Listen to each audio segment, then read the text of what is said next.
Welcome to Surya TV jobs. ఈరోజు నేను ఒక విఆర్ఓ గురించి ఒక పెద్ద అప్డేట్ అయితే తీసుకొచ్చాను. ఇక నుంచి ప్రతి రెవెన్యూ గ్రామానికి ఒక విఎల్ఓ అంటే విలేజ్ లెవెల్ అధికారిని నియమించబోతున్నారు. ఇది వివిధ శాఖల్లో పనిచేస్తున్న విఆర్ఓ విఆర్ఏలకి ఈ అవకాశం అనేది ఇవ్వడం జరుగుతుంది.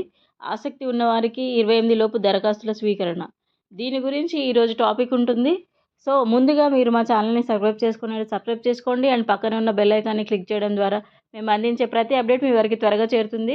ఫ్రెండ్స్, మనం టాపిక్లోకి వెళ్ళిపోయినట్లయితే భూ పరిపాలనా సంస్కరణలో అంటే ఇప్పుడు మనకి కొత్తగా భూభారతి అనేది ఇంట్రడ్యూస్ చేయడం జరిగింది కాంగ్రెస్ గవర్నమెంట్. ఇందులోకి భాగంగా రెవెన్యూ డిపార్ట్మెంట్లో ఉన్న వివిధ రకాల సర్వేయర్ పోస్టులు కావచ్చు, ఇంకా వివిధ రకాల రెవెన్యూ విభాగంలో ఉన్న పోస్టులకి ఇంతకుముందు విఆర్ఓ విఆర్ఏలుగా ఎవరైతే జాబ్ చేశారో వాళ్ళ ద్వారా మనకి నియామకం అనేది ఫస్ట్ చేపట్టనున్నారు. సో దీనికి సంబంధించిన సర్క్యులర్ కూడా గవర్నమెంట్ రిలీజ్ చేసింది. మనకి భూ పరిపాలన ప్రధాన కమిషనర్ నవీన్ మిట్టల్ గారు అన్ని జిల్లాల కలెక్టర్లకు కూడా ఈ సర్క్యులర్ అనేది జారీ చేయడం జరిగింది. దానికి సంబంధించిన అఫీషియల్ అప్డేట్ కూడా మనకి ఈ వీడియో ఎండ్లో ఉంటుంది. సో అందరూ కూడా ఈ వీడియోని స్కిప్ చేయకుండా లాస్ట్ వరకు చూడండి.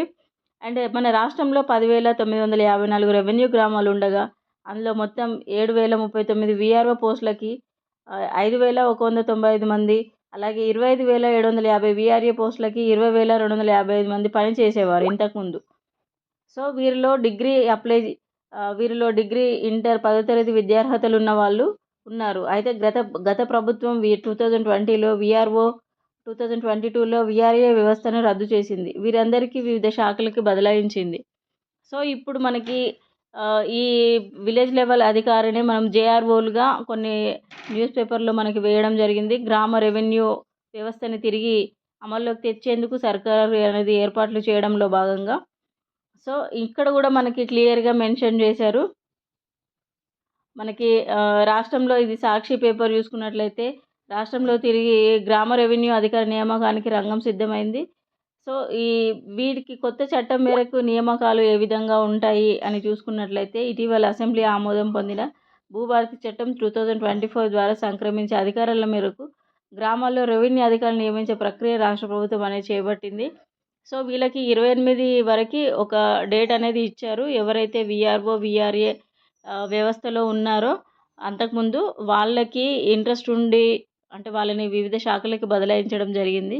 అందులో ఇప్పుడు మనకి ఈ వ్యవస్థలోకి ఎవరైతే ఇంట్రెస్ట్ ఉన్నారో వాళ్ళని ఇక్కడికి వచ్చేలాగా ప్రభుత్వం అనేది ఒక సర్క్యులర్ జారీ చేసింది. అది కూడా వాళ్ళ ఇష్టం మేరకే ఒక గూగుల్ ఫామ్ అనేది ఫిల్ చేసి మనకి వాళ్ళకి ఇవ్వడం జరిగింది. దీంట్లో కూడా గూగుల్ ఫామ్లో కూడా మనకి ఎక్కువ మెన్షన్ చేసింది ఇంటర్లో మ్యాథ్స్ సబ్జెక్ట్ అనేది ఎవరికైతే ఉందో వాళ్ళకి ప్రిఫరెన్స్ ఇవ్వడం జరుగుతుంది. సో ఇందులో మనం క్లియర్గా చూసుకోవచ్చు. సో విఆర్ఓ వ్యవస్థ రద్దుకు ముందు ఆ పోస్టులో పనిచేసిన వారు విఆర్ఏలుగా పనిచేస్తూ వివిధ శాఖల్లో పంపిన వారికి ఈ నియామకాలు ప్రాధాన్యత ఇవ్వబడుతుంది. డిగ్రీ చదివిన పూర్వ విఆర్ఓ విఆర్ఏలకు నేరుగా రెవెన్యూ శాఖలోకి తీసుకోనున్నారు. ఈ క్రమంలో 3,600 మంది పూర్వ విఆర్ఓలు, 2,000 మంది పూర్వ విఆర్ఏలకి అంటే ఇంతకుముందు ఈ విఆర్ఏలకి అర్హత ఉన్నట్టు అంచనా. సుమారు 5,300 పోస్టులను ఏ విధంగా భర్తీ చేయాలనేది దానిపై ప్రభుత్వం ఇంకా సమాలోచన చేస్తుంది. ఇంటర్ పూర్తి చేసిన వాళ్ళు, ముఖ్యంగా ఇంటర్మీడియట్లో గణిత శాస్త్రం చదివిన వారికి నేరుగా ఈ అవకాశం అనేది ఇవ్వడం జరుగుతుంది రెవెన్యూ వర్గాలు అనేవి చెప్తున్నాయి. అంతేకాదు వీరిలో కొంతమందిని సర్వేయర్లుగా నియమించే అవకాశం ఉంది. రాష్ట్ర వ్యాప్తంగా 1000 మంది కొత్త సర్వేయర్లను నియమించాలని ప్రభుత్వం నిర్ణయించిన నేపథ్యంలో ఇంటర్ పూర్తి చేసి ఉన్న పూర్వ విఆర్ఓలు విఆర్ఏలు వాళ్ళని సర్వేయర్లుగా నియమించే అవకాశం ఉందని సమాచారం అన్నమాట. ఇలా నేరుగా భర్తీ చేసే జూనియర్ రెవెన్యూ అధికారి సర్వేయర్లు పోస్టు కాగా మిగతా పోస్టులకి రాత పరీక్ష నిర్వహించి భర్తీ చేయాలని ప్రభుత్వం యోచిస్తున్నట్లు తెలిసింది. డైరెక్ట్ రిక్రూట్మెంట్ విధానంలో ఓపెన్ దరఖాస్తులు స్వీకరించి ఆ పోస్టులను భర్తీ చేస్తారా, లేక పూర్వ విఆర్ఓలు విఆర్ఓలకు మాత్రమే పరీక్ష నిర్వహించి అందులో ఉత్తీర్ణులైన వారిని ఎంపిక చేస్తారా అనే దానిపైన ఇంకా స్పష్టత రావాల్సి ఉంది. సో మనం చూసుకున్నట్లయితే ఎగ్జామ్ ఉందా డైరెక్ట్గా తీసుకుంటారా అనే దానిపైన ఇంకొక స్పష్టత అయితే రావాల్సి ఉంది.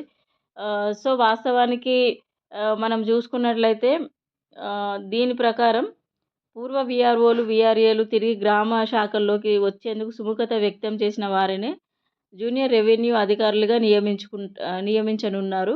వాళ్ళ అంగీకారం మేరకు మాత్రమే వాళ్ళు రావాల్సి ఉంటుంది. వాళ్ళకి ఇష్టమైతేనే. వాస్తవానికి 2022 ముందు రాష్ట్రంలో 5,000 మందికి పైగా గ్రామ రెవెన్యూ అధికారులు వీఆర్ఓలుగా పనిచేశారు.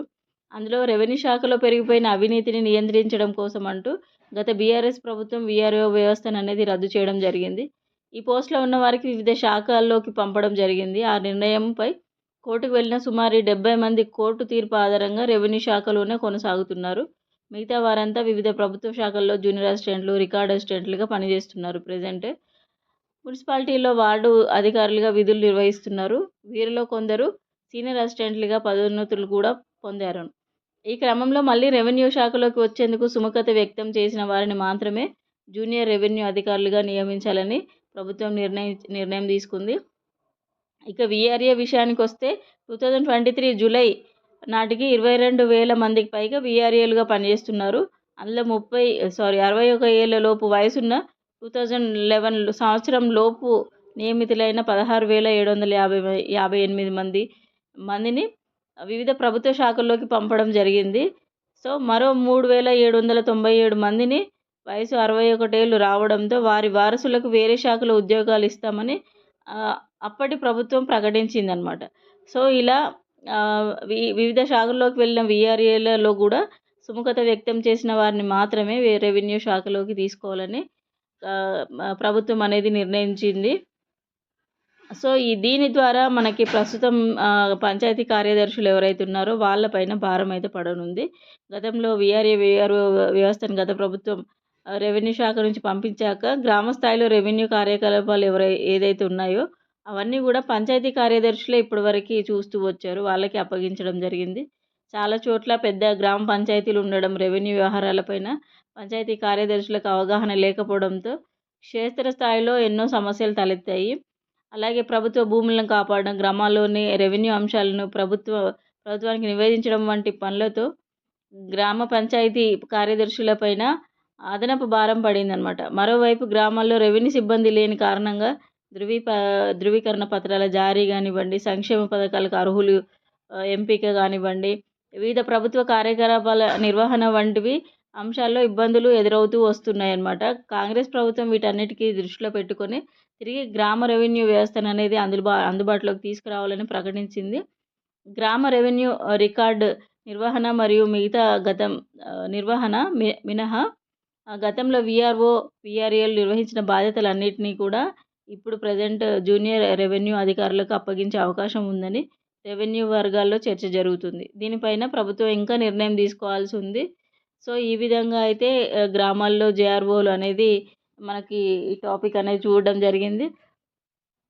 సో వీళ్ళంతా కూడా ఎవరైతే తెలంగాణలో వీఆర్ఓ వ్యవస్థను పునరుద్ధరణకి రాష్ట్ర ప్రభుత్వం చర్యలు చేపట్టింది. ప్రతి రెవెన్యూ గ్రామానికి ఒక అధికారిని నియమించాలని అనుకుంటున్నారు. ఇందుకోసం 28వ తేదీ వరకు గడువు విధిస్తూ సీసీఎల్ఏ కమిషనర్ ఉత్తర్వులు జారీ చేయడం జరిగింది. దానికి సంబంధించిన సర్క్యులర్ కూడా ఇది అన్నమాట. ఇక్కడ మనకి సర్క్యులర్ చూసుకోవచ్చు. ఇందులో మనకి నవీన్ మిట్టల్ గారు, చీఫ్ కమిషనర్ గారు ఈ సర్క్యులర్ ప్రతి జిల్లా కలెక్టర్కి పంపించడం జరిగింది. 28 లోపు వీళ్ళంతా కూడా ఎవరైతే వీఆర్ఓ, వీఆర్ఏలకు సుముఖంగా ఉన్నారో, పోస్టులు వాళ్ళు చేయడానికి సిద్ధంగా ఉన్నారో వీళ్ళందరూ కూడా 28 వరకు వాళ్ళ గూగుల్ ఫామ్ అనేది సబ్మిట్ చేయాల్సి ఉంటుంది.